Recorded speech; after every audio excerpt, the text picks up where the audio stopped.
হাড্ডাহাড্ডি লড়াইয়ের পর এলো কাঙ্ক্ষিত জয়। ন্যাশনাল 9 বল পুলে ছিনিয়ে নিলেন চ্যাম্পিয়ন শিরোপা। বুনো উদযাপনে মাতোয়ারা আব্দুল্লাহ সাগর। রাজধানীর মোহাম্মদপুরে বসেছিল বিজয় দিবস উপলক্ষে বাংলাদেশ বিলিয়ার্ড ও স্নুকার ফেডারেশনের আয়োজনে 6 দিন ব্যাপী 9 বল পুল চ্যাম্পিয়নশিপ। রবিবার ছিল যার ফাইনাল। 107 জন পার্টিসিপেন্ট থেকে 2 ফাইনালিস্ট মহিবুল হাসান রিফাত ও আব্দুল্লাহ সাগরের মধ্যে চলে তুমুল লড়াই। তবে শেষ পর্যন্ত আর পেরে উঠেননি রিফাত। প্রথমবার অংশগ্রহণ করেই চ্যাম্পিয়ন শিরোপা ছিনিয়ে নেন সাগর। 9 বলে নতুন এই চ্যাম্পিয়ন জানিয়েছেন নিজের ভাবনা, ভবিষ্যৎ পরিকল্পনা। হাড্ডাহাড্ডি একটা লড়াই দেখতে পেলাম। একটা সময় দেখতে পাচ্ছিলাম আপনি খুব হতাশার মধ্যে ছিলেন, দিন শেষে চ্যাম্পিয়ন হলেন, কেমন লাগছে? আলহামদুলিল্লাহ, অনেক ভালো লাগতেছে। আল্লাহর অশেষ রহমতে চ্যাম্পিয়নটা হয়েছে, আলহামদুলিল্লাহ। এই গেমটা তো খুব সহজে আমরা দেখতে পাই না বা খুব একটা আমাদের দেশে জনপ্রিয় নয়।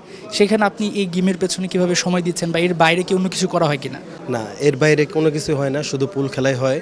আর চেষ্টা করতেছে পুল একদম প্রফেশনাল খেলবো। আমাদের চাওয়া পাওয়া যে একটা কোচ হইলে আমাদের জন্য অনেক ভালো হতো। যেরকম বাহিরের দেশে কোচের জন্য অনেক প্লেয়ার আগায় যায়, কিন্তু আমাদের দেশে তো ওরকম কোনো ভালো কোচ না। এই কারণে আমরা অনেক পিছিয়ে আছি। দেশের বাইরে খেলার প্রস্তুতি ইনশাল্লাহ আছে, ইনশাল্লাহ 3-4 মাসের ভিতরে ইনশাল্লাহ নিব। নতুন অ্যাডহক কমিটি গঠনের পরপরই এমন আয়োজনে যেমন উচ্ছ্বসিত খেলোয়াড়েরা, তেমনি অল্প সময়ে সফল টুর্নামেন্ট করে সন্তুষ্ট ফেডারেশনের নতুন সভাপতি অবসরপ্রাপ্ত ব্রিগেডিয়ার জেনারেল সরকার মুহম্মদ শামসুদ্দিন। 7 থেকে 8টা টুর্নামেন্ট ন্যাশনাল লেভেলের জন্য করতে পারি, এটা হলো আমাদের স্বপ্ন। সবচেয়ে বড় যে চিন্তা আমরা করছি, এই খেলাটাকে ব্যাপকভাবে পরিচিত করা, জনপ্রিয় করা, এই খেলাটাকে পুরো বাংলাদেশে ছড়িয়ে দেওয়া। এই জন্য আমাদের দরকার হলো ক্লাব, আমাদের মেম্বারশিপ। আমাদের বাংলাদেশে এখন যেটা হচ্ছে, এটা ঢাকা, চিটাগং, সিলেট, কিছু কিছু আছে, একটা বগুড়া, এরকম আজকে দেখলেন একজন বগুড়া থেকে এসছে। কিন্তু এটাকে পুরো বাংলাদেশে ছড়িয়ে দিতে হবে। এই ছড়িয়ে দেওয়ার জন্য আপনাদের সহযোগিতা দরকার, আমাদের স্পন্সরদের সহযোগিতা দরকার, বাংলাদেশ সরকারের সহযোগিতা দরকার। তবে কেবল এই টুর্নামেন্ট আয়োজন করে থামছে না ফেডারেশনের যাত্রা। খেলাটিকে জনপ্রিয় করতে মাঠ পর্যায়ে জোরেশোরে নামছে তারা। এরই মধ্যে অন্যান্য ক্রীড়াঙ্গন থেকেও পেয়েছেন সহায়তার আশ্বাস।